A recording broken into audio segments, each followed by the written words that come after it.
niliyo nayo, hii nayo itaishia kwenye ndoa. Hata ukafanya introduction, watu wakaona vizuri, hata wewe ukasema huyu na yeye niko nayo wakati huu, huyu naye ni harusi imebakia peke yake. Kwa bahati nzuri ama mbaya, leo hii tunavyozungumza ushapata heartbreak ya kutosha.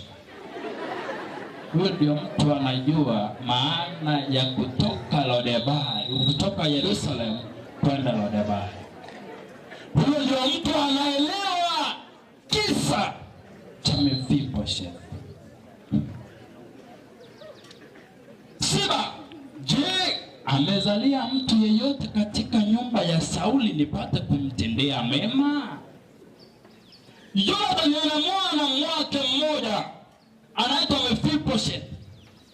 Yuko wapi? Yuko Lodebari. Anakaa kwa nani? Anakaa kwa Makiri. Wapi? Lakini ni kilema cha miguu yake yote miwili. Kuna vile maisha tunayoishi huenda yakabadilika kwa wakati wowote. Life on earth can change anytime. Tunavyozungumza jana, Mefiboshethi alikuwa mwana wa mfalme. Alikuwa ni mjukuu wa mfalme. Leo hii tunavyozungumza, Mefiboshethi yuko kwenye streets za Lodebari. Jana Mefiboshethi tunapozungumza alikuwa anakula mezani pa mfalme kisha akazaza.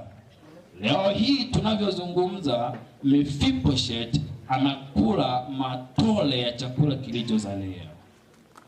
Tunavyozungumza hivi, Mefiboshethi aliyekuwa sawa leo hii ni kilema cha miguu yote. Life on earth can change anytime. Mefiboshethi aliyekuwa na wazazi wake wote na babu yake ni mfalme.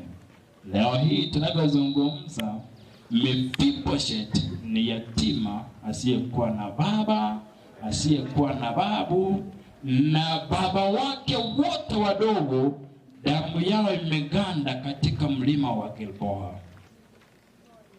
Life on earth can change anytime.